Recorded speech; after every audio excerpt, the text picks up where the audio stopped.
How did your father convince you to do a duet? When I was asked to do the duet when I guess I was probably 5 years old when they asked me to do Daddy What If.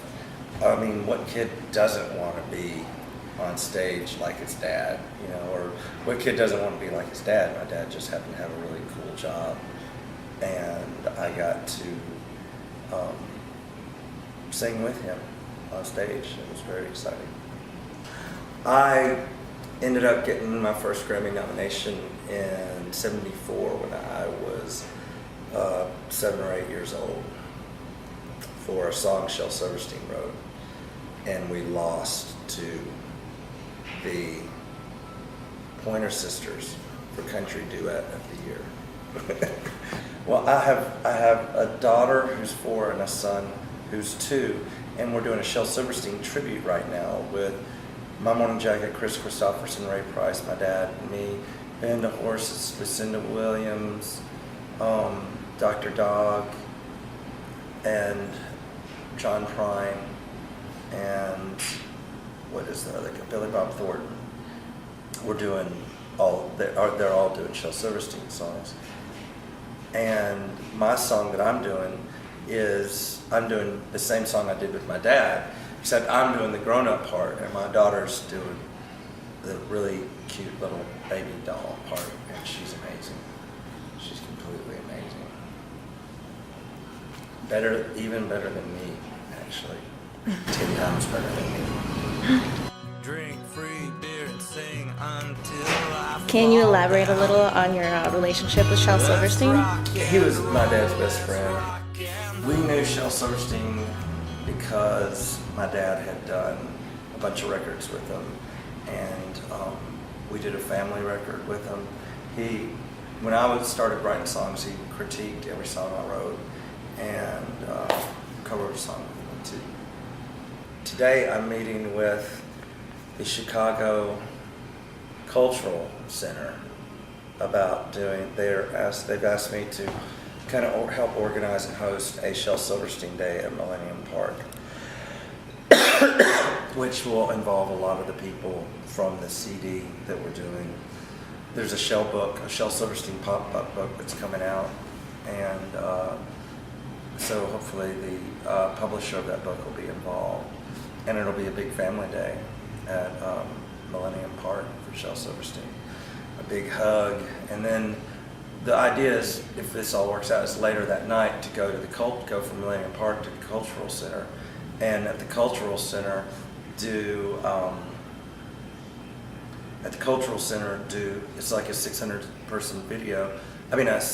seat venue, do all the grown-up Shel Silverstein songs with hopefully some of the Bloodshot local Chicago people.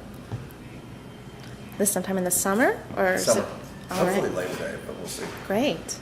I'll look forward to that. let's rock and roll, let's rock. So at what point did you decide to sort of break away from the country music scene, and what sort of influence do you have in your music?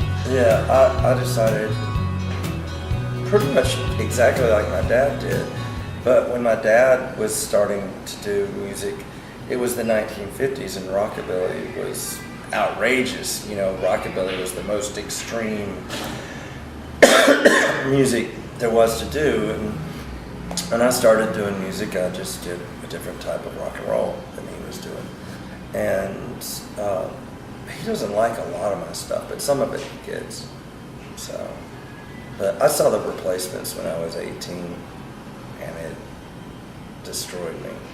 And REM when I was my first year in college. I got my first Smiths records, and that's what I was into. So, talk about the Smiths, you talk about the Replacements. You fronted Pixies cover band, correct? We played right here last night in Right. our Pixies cover band. It was fantastic. So what's your relationship to the Pixies? Why the Pixies? Why not the Smiths? I'm more applicable, I think. Whatever my screaming thing that I do is more applicable to the Pixies. The Pixies are more fun to play than the Smiths, and I love playing the Smiths. I've covered Smiths songs. I met Morrissey on an airplane once, flying from, I didn't meet him, we were getting on a plane, and Manchester, flying from Manchester to England, and my keyboard player said, "That's Morrissey," and I said, "You're right," and I got in line behind him, and then when he sat down, I started talking to him, and so yeah, the Pixies are just so much fun to play. To play those chords through a really loud guitar amplifier is so exciting. It's a lot of fun. Let's rock and roll. Okay, so you're playing tonight as a sort of 20th anniversary for Shubas. Do you have any sort of relationship with the Shubas? Do you have any past recollections of Yeah, playing the this is Shubas? the first place I played in Chicago as Barrett Jr. in 98 or 99. I think it was 98.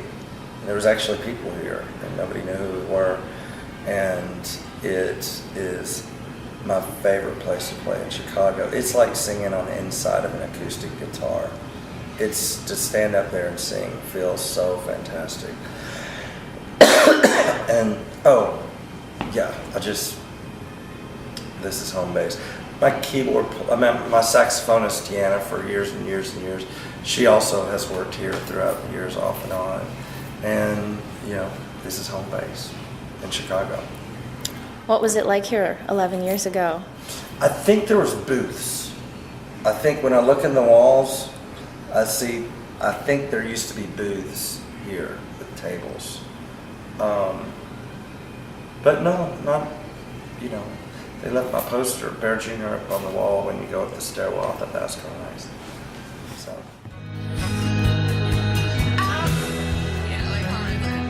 We've been talking a lot about the past. Let's wrap it up with a question about the future. Okay. I've done a EP of songs by Only Bread or America. So the band's, it's an EP of just really twisted up versions of songs by Bread or America. I'm going to call it American Bread.